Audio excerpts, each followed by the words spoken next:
Hello students, आज एक नया टॉपिक आपका कवर करेंगे। Formation of complex compound. Formation कैसा रहता है, यानी कॉम्प्लेक्स कंपाउंड जो होते हैं वो ट्रांजिशन मेटल्स को फॉर्मेशन कर पाते हैं या नहीं कर पाते हैं। या सिंपल से कहते हैं जितने भी डी ऑर्बिटल्स हैं वो कॉम्प्लेक्स कंपाउंड, जिन्हें हम कोऑर्डिनेशन कंपाउंड कहते हैं, वो फॉर्मेशन करते हैं या नहीं करते हैं। कल की वीडियो में जो हमने कवर किया था वो फॉर्मेशन ऑफ कलर्ड के बारे में पढ़ा था कि कलर्ड कैसा देता है।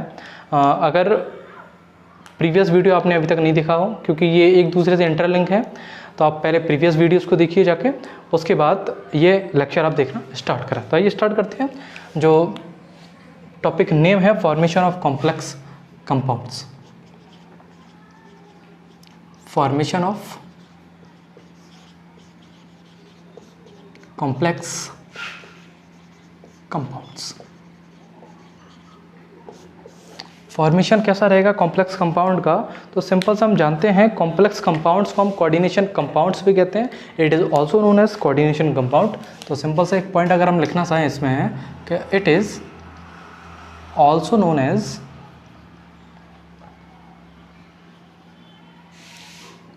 Coordination compounds. इसे हम कोऑर्डिनेशन कंपाउंड्स भी कहते हैं, कोऑर्डिनेशन कंपाउंड्स भी कहते हैं। अगर कोऑर्डिनेशन कंपाउंड वाले भी वीडियोस अगर आपने नहीं देखे हो तो जाके आप चैनल पर विजिट कर सकते हैं, वहाँ से जाकर आप देख सकते हैं। सिंपल सा है कि it is also known as coordination compound. Complex compound को कोऑर्डिनेशन कंपाउंड भी कहा जाता है। और कोऑर्डिनेशन कंपाउंड जो होते हैं वो सेंट्रल मेटल, यानी कि ये वाला जो कोऑर्डिनेशन कंपाउंड रहेगा वो attached with,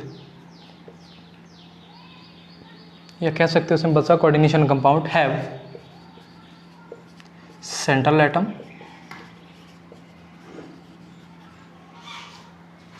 central metal atom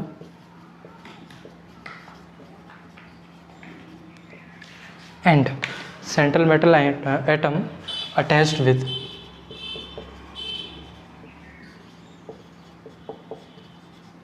a ligand.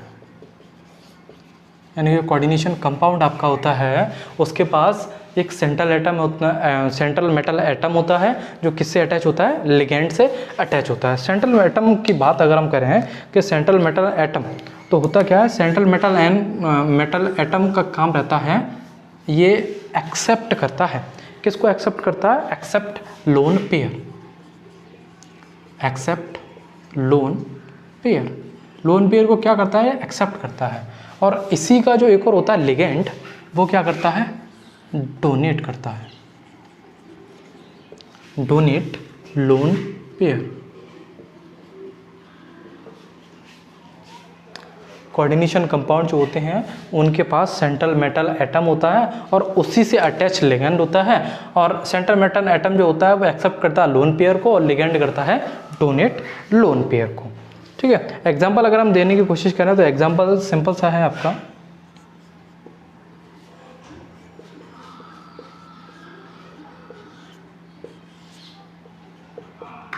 ठीक है। ये आपका कोई कॉम्प्लेक्स कंपाउंड है, अगर ये ना लिखें आप तो सिंपल सा ये भी दे सकते हैं +3 पॉजिटिव Cl3, ठीक है, जिसमें हम प्राइमरी और सेकेंडरी वैलेंस के बारे में पढ़ते हैं, तो वो हम कोऑर्डिनेशन कंपाउंड चैप्टर में कवर कर चुके हैं। ये हम जानते हैं कि ये फर्स्ट वाला पार्ट होता है उसे हम क्या कहते हैं, सेंट्रल मेटल एटम। और यहाँ जो रहेगा वो रहेगा आपका लोन पेयर। ऑक्सीजन के पास लोन पेयर होते हैं, हम जानते हैं। और ऑक्सीजन ये पूरा हाइड्रोजन वाटर क्या हो जाएगा आपका, ये हो जाएगा लिगेंड। क्या हो जाएगा ये लिगेंड। और ये हो गया आपका सेंट्रल मेटल एटम। ये तो हो गया आपका सेंट्रल मेटल एटम। और ये वाला पार्ट जो होगा वो लिगेंड, क्योंकि सेंट्रल मेटल एटम से ही अटैच होता है आपका लिगेंड। और इस पूरे फॉर्मेशन को क्या कहा जाता है, पूरे फॉर्मेशन को कहा जाता है कॉम्प्लेक्स कंपाउंड या कोऑर्डिनेशन कंपाउंड कहा जाता है। एक और हम देखने की कोशिश करें तो जितने भी ट्रांजिशन एलिमेंट होते हैं, या ट्रांजिशन एलिमेंट ना कहें अब, जितने भी कोऑर्डिनेशन कंपाउंड होते हैं, coordination compound are never observe, या they are never observe with S and P block element.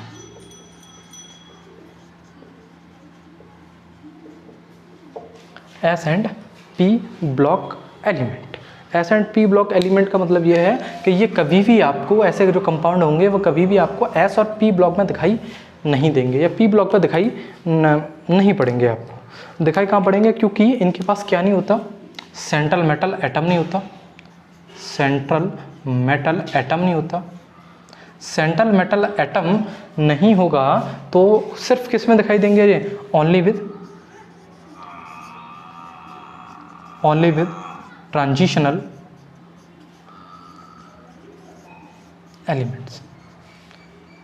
किन के साथ दिखाई देंगे? जो सिर्फ ट्रांजिशनल एलिमेंट्स के साथ दिखाई देंगे। बाकी एस एंड पी ब्लॉक के एलिमेंट के साथ ये दिखाई आपको नहीं देंगे। ट्रांजिशनल एलिमेंट ही क्यों कंपाउंड बनाते हैं? एक क्वेश्चन पूछा जाता है इस टॉपिक से रिलेटेड आपका कि ट्रांजिशन एलिमेंट ही क्यों कॉम्प्लेक्स कंपाउंड बनाते हैं। तो उसका रीज़न ये है, तो इसके लिए मैं इसे रफ कर रहा हूँ, तो रीज़न वो लिख रहा हूँ, वो देख लेना। 4 रीज़न होते हैं। 4 रीज़न की वजह से जो ट्रांजिशनल एलिमेंट होते हैं वही आपका कॉम्प्लेक्स कंपाउंड दिखाते हैं।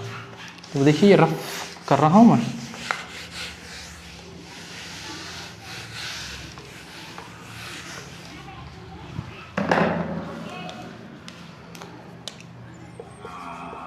रीज़न क्या क्या रहते हैं? पहली रीज़न की बात करें हम तो स्मॉल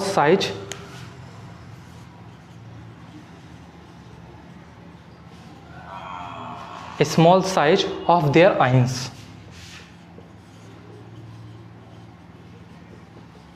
अपने आयंस के स्मॉलर साइज के हिसाब से, क्योंकि हम देखेंगे कि 3D सीरीज़ में SC से लेकर JN तक जैसे जैसे हम नीचे हुए आते जाएंगे तो उनके आयंस क्या होते चलेंगे? छोटे होते चलेंगे, साइज उनका कैसा होता चलेगा?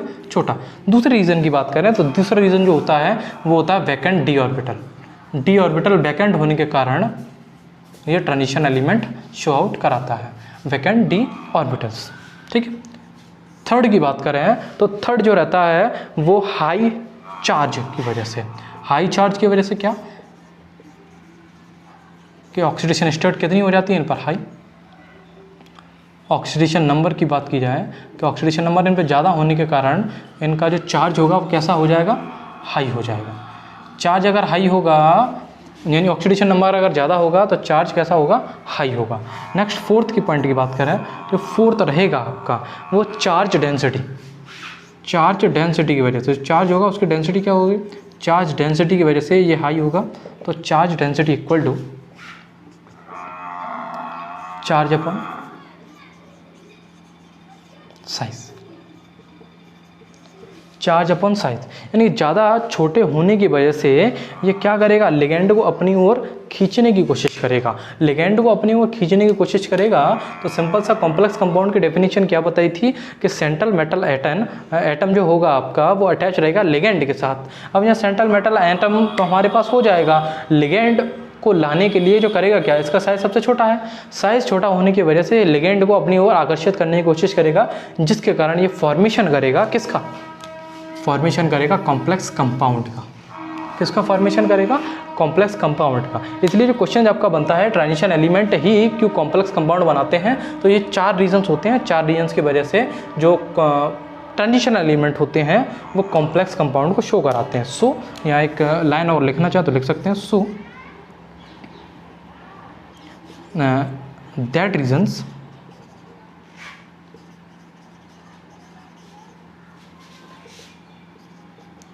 is cleared that transitional elements show complex compounds। Complex compounds ये जो है आपका heading formation of complex compound ये हो चुकी है आपकी फिनिश। नेक्स्ट की बात करते हैं। जो टॉपिक हम कवर करने वाले हैं वो है कैटलिस्ट प्रॉपर्टी। कैटलिस्ट प्रॉपर्टी यानी कि अभी हम कवर कर चुके हैं फॉर्मेशन ऑफ कॉम्प्लेक्स कंपाउंड के बारे में, फॉर्मेशन क्या रहता है कॉम्प्लेक्स कंपाउंड का। अब जो पढ़ने वाले हैं वो कैटलिस्ट प्रॉपर्टी के बारे में पढ़ने वाले हैं। कैटलिस्ट प्रॉपर्टी के बारे में पढ़ेंगे। कैटलिस्ट प्रॉपर्टी होती क्या?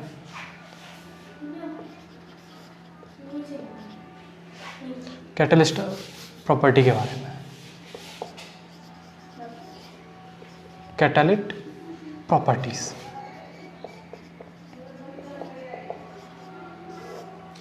कैटालिट प्रॉपर्टीज के बारे में बात कर रहे हैं तो सिंपल सा हम प्रीवियस चैप्टर्स में ओस्टवाल्ड प्रोसेस, हैवर्स प्रोसेस, इनके थ्रू हम कुछ कैटलिस्ट का पता लगा चुके थे।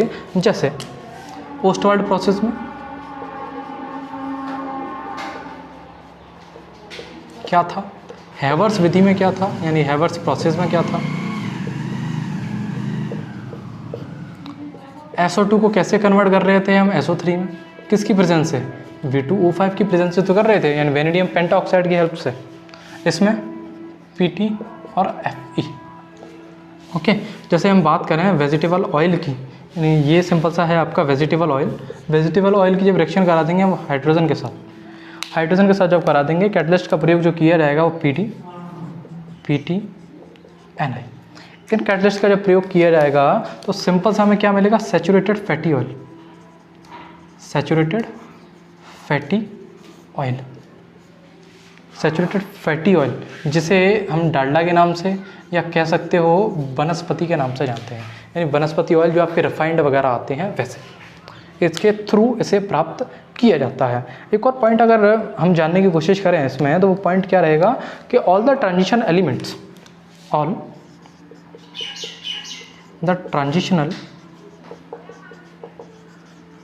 एलिमेंट्स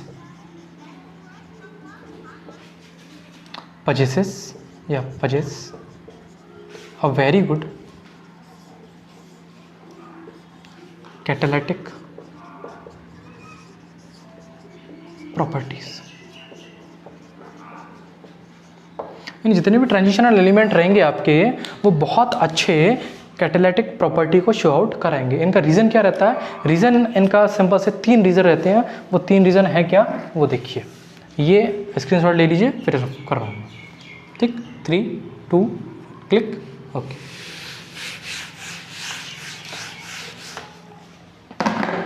रीज़न जानना बहुत ज़रूरी है कि ये चीज़ें हो क्यों रही हैं।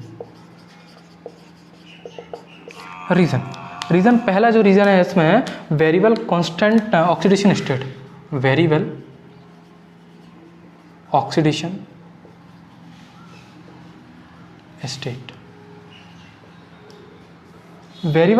स्टेट यानी कह सकते हो कि for every reaction we need activation energy, यानी जितने भी कैटालिटिक प्रॉपर्टी को शो आउट करेंगे वो variable oxidation state for every reaction, प्रत्येक रिएक्शन के लिए, for every reaction we need, प्रत्येक रिएक्शन के लिए वी नीड एक्टिवेशन एनर्जी। इसका जो पहला रीज़न रहता है वो वेरिएबल ऑक्सीडेशन स्टेट दिखाने के लिए प्रत्येक रिएक्शन में हमें किसकी ज़रूरत पड़ेगी, एक्टिवेशन एनर्जी की ज़रूरत पड़ेगी हमें। नेक्स्ट अगर एक और इसमें देखा जाए, जैसे due to having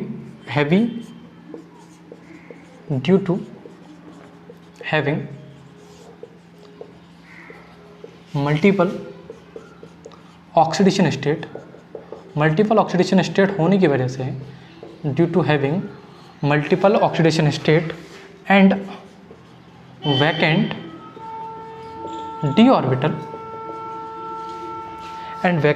d orbital their metals observe and re-emits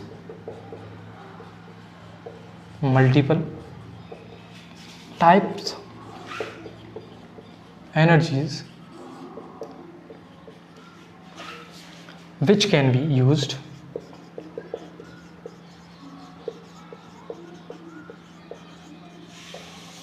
by the react achieve activation energy.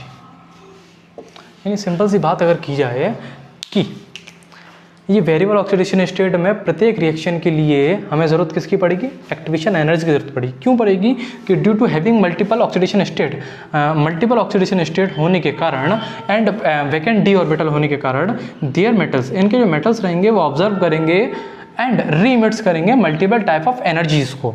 Multiple type of energies को जो हम पढ़ रहे थे T2G और EG में, यानी कि T2G और EG में जैसे लिगेंड उसके पास आ रहा था वो अपने एनर्जी को हाई से लो से किसकी तरफ ले जा रहा था, हाई की तरफ ले जा रहा था। वही है which can be used by the react achieve activation energy, जिसके कारण वो रिएक्ट करता है और अचीव करता है एक्टिवेशन एनर्जी को।